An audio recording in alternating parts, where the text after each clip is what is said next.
Hey everybody, welcome back to The Angry Americans, a channel dedicated to exposing the BS of our government and our elected officials. I'm your host, Anthony, your commercial HVAC technician from Las Vegas, Nevada, and running for state assembly in my district in 2028. Let's get to it. How can you tell a politician is lying? Because their lips are moving.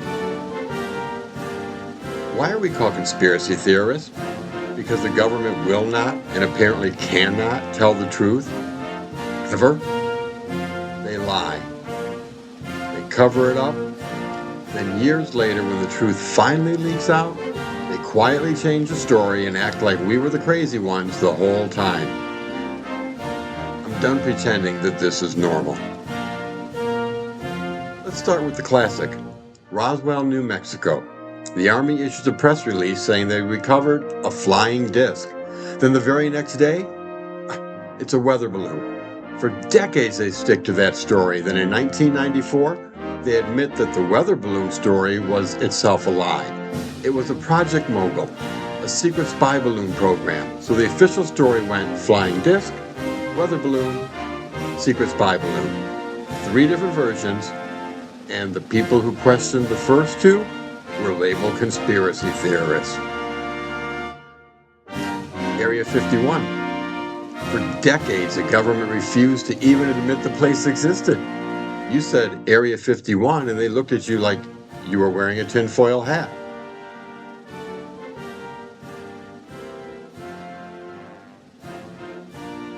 Then in 2013, they finally acknowledged it, but only because of a Freedom of Information Act request.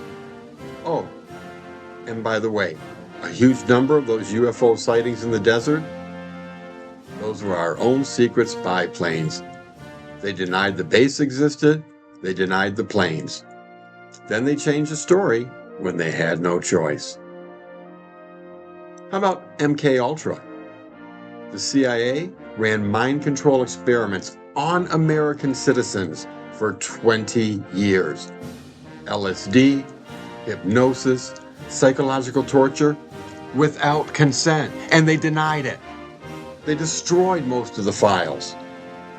Then, when the evidence became impossible to hide, only then they admitted it and shrugged. How many people have to get experimented on before we're allowed to be suspicious? Gulf of Tonkin, 1964. They told the American people that North Vietnam attacked our ships twice. That lie got us deeper into Vietnam. Years later, the truth comes out. The second attack almost certainly never happened. Intelligence was distorted, and the story was sold to Congress and the public anyway. Thousands of Americans dead, built on a lie. And the people who questioned it at the time? Conspiracy theorists.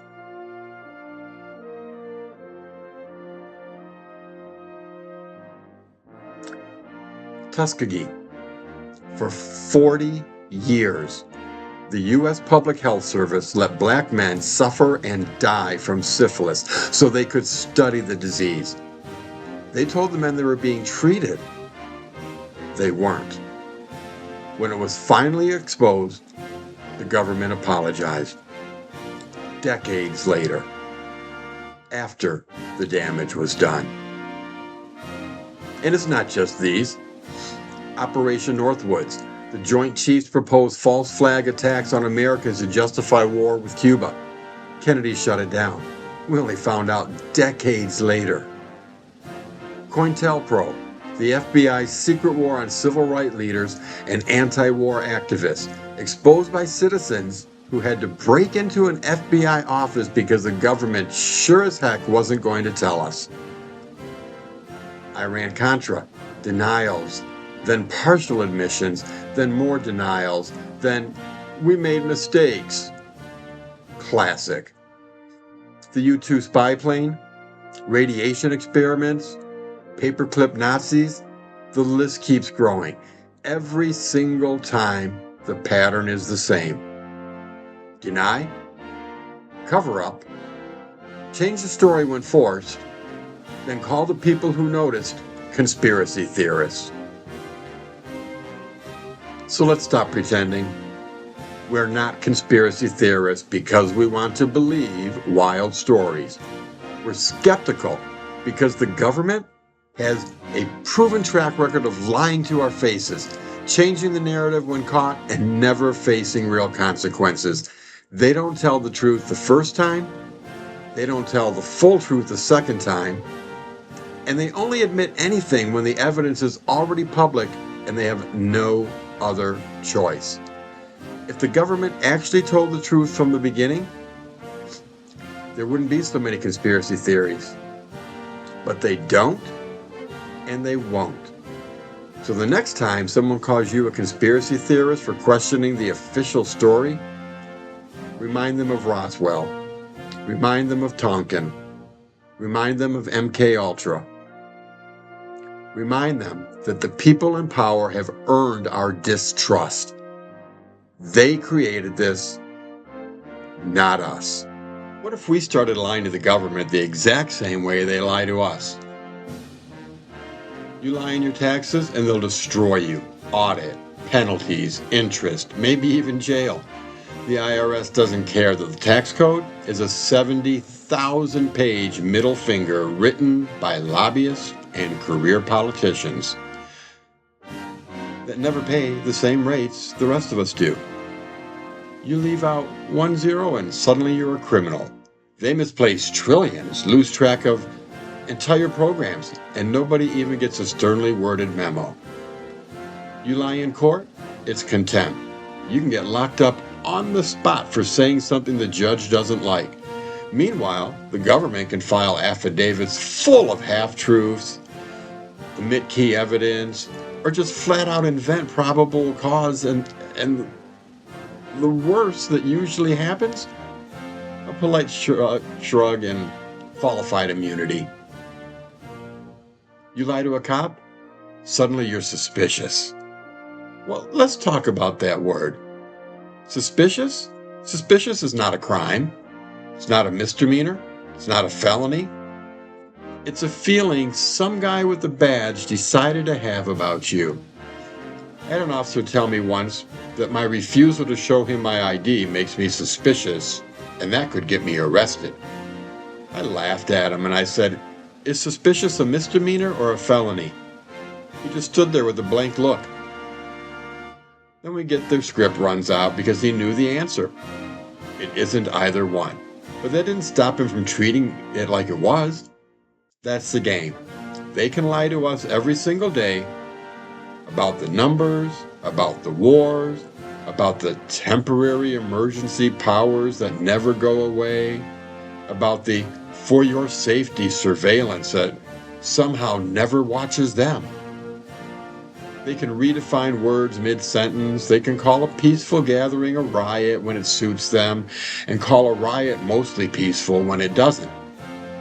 They can lose the evidence, classify the documents, and then prosecute you for asking too many questions. But the second a regular person tries the same playbook, suddenly the full weight of the state comes down. Taxes.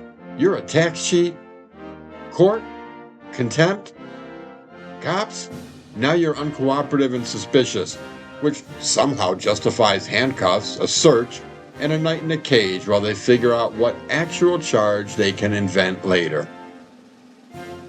Imagine if we all started treating them the way they treat us. File your taxes with the same creative accounting that they use on the national debt. Good luck. Answer every government questionnaire with the same level of honesty that they give us in a press conference. When a cop asks a question that isn't required by law, answer with the same vague non-answers that they give when we ask where the money went. They'd all lose their minds because the whole system depends on us playing by a set of rules they never agreed to follow themselves. They need the double standard. They need us to believe that their lies are policy and our lies are crimes. Oh, yeah, suspicious isn't a crime. Lying to protect yourself from a system that lies to you every day shouldn't be either. But until enough people start laughing in the faces the way that I did that day, they'll keep pretending it is. What other official story do you think will change next? Drop it in the comments. If this made you angry too, share it. Because the only way this stops is if enough people stop playing along. Thanks for watching. Give me a like, share, subscribe. In the meantime, stay angry. We'll see you next time.